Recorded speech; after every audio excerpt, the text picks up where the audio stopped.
but then he says ha, ha, ha, ha, ha, ha, which is singular. It's you, but it's singular. So the blessing, even though it's prayed over a group and it's blessing the group, plural, it's received in the singular.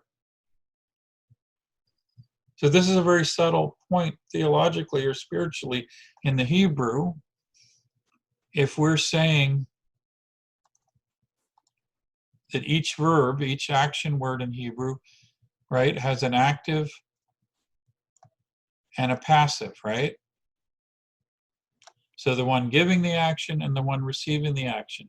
So what we're saying here is the one giving the action is giving it in the plural. They're speaking it over the group. But on the receiving end in the Hebrew, it's in the singular. The ha is singular. If it were plural, it would say hem. The ending would change. But the blessing doesn't say hem, hem, hem, hem. It says ha, ha, ha, ha. Because in each case, what we're receiving, even though it's being given according to the passage, over them, over the group, just like at Pentecost, it says the Holy Spirit was given to them, to the 120, but it says it split into as cloven tongues over each one of them, and each one of them received it, ha, in the singular. So they came as a singular group, but they also received it in the singular as individuals. So that's what's hidden in the Hebrew in the Aaronic blessing and on the day of Pentecost, is even though it's given to a group, it's received as an individual. Those little subtle things, I was trying to think of how I could put that in the English that would make sense. If I said he gives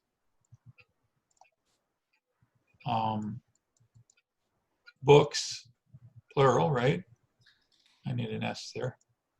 As he gives books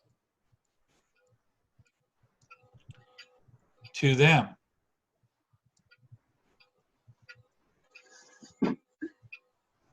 Right?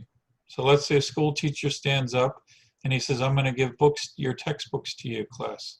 He's speaking to the class. So he says it in the plural. I'm going to give textbooks to you guys, plural, to them, right? But then as he hands each one individually the book, right?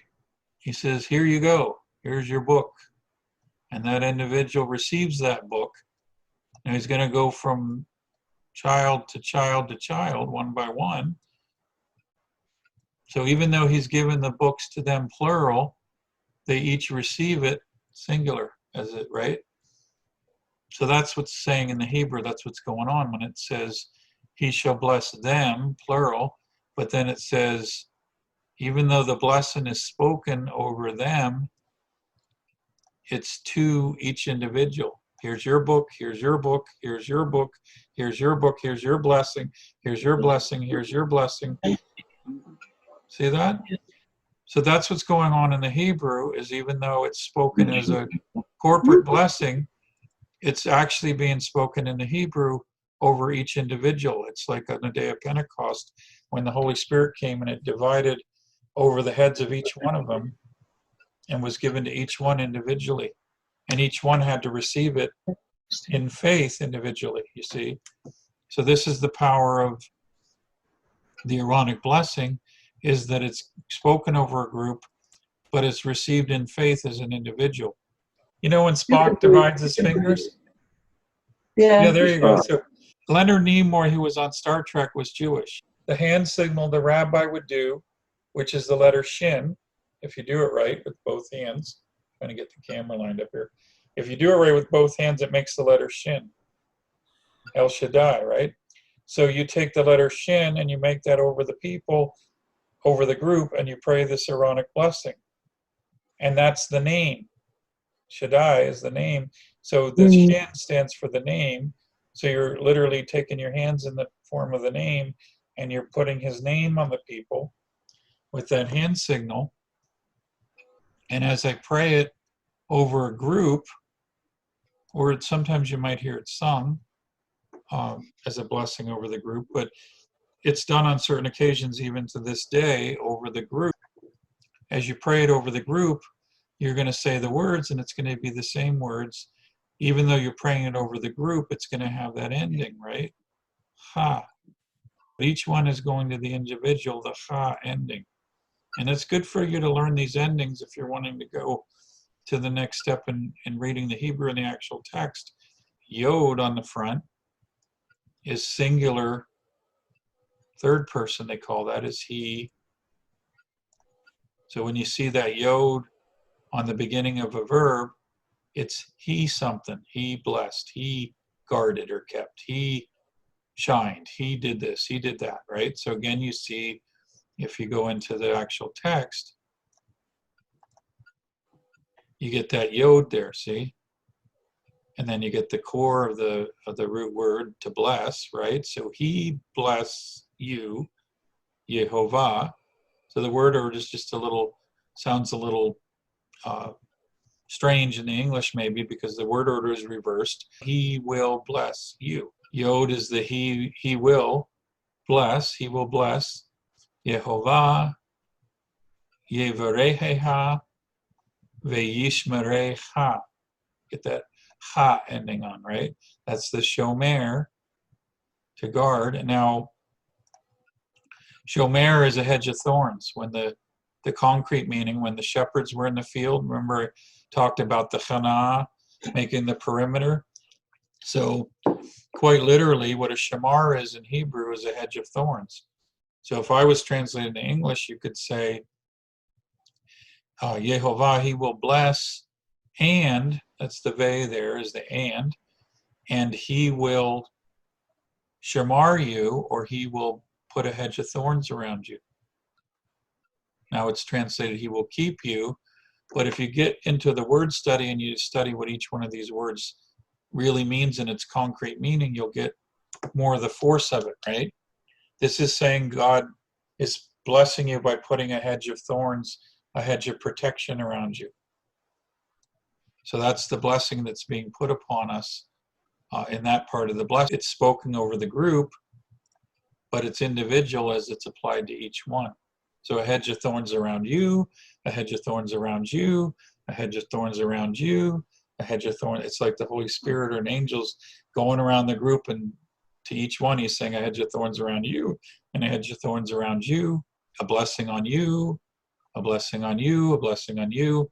Ye'er is, that's the word or, which is, remember in Genesis 1 where he says, let there be light, and there was light. So it's a fire, literally is what it is in the temple. In the menorah, the oil was lit on fire to give light. The menorah, aura, it's that same word. Menorah comes from that. But ye'er is translated as shine the light, is what it's lighted on fire and have it shine into the darkness, right? That's good, right? He will shine.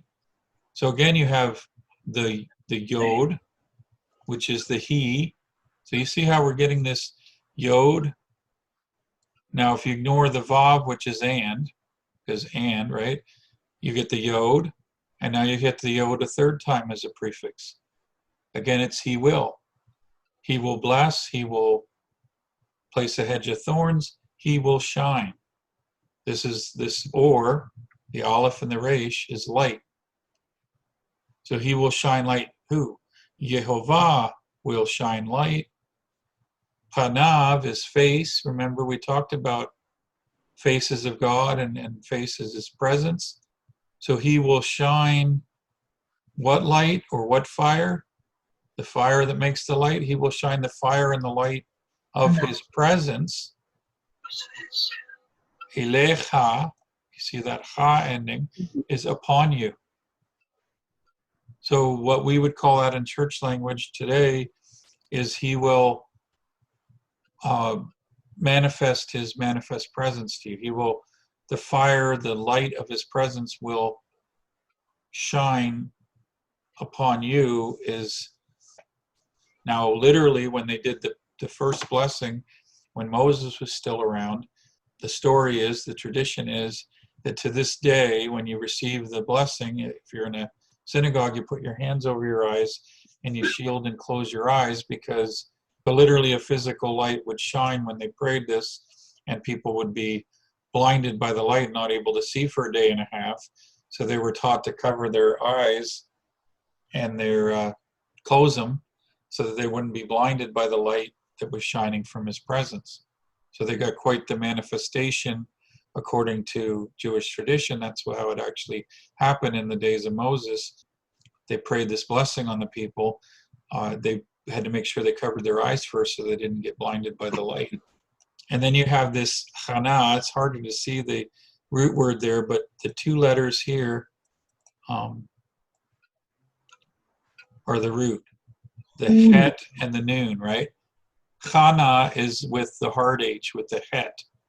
So when you say the name Hana in Hebrew, it's not the soft H like we say in English. Hana, it's Chana, right? So it's missing the final hey here. That's removed in the conjugation. We do that sometimes in English once in a while, or remove one of the root letters when we conjugate a word, but it's still that word chana, or grace, and there you get the yod again. So you get and is the vav.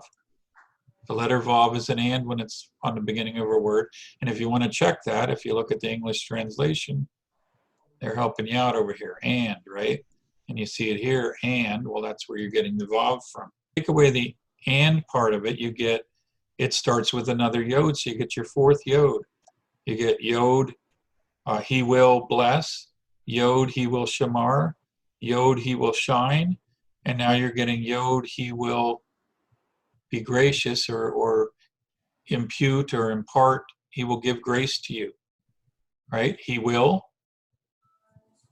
grace, he will grace you, and he will grace you.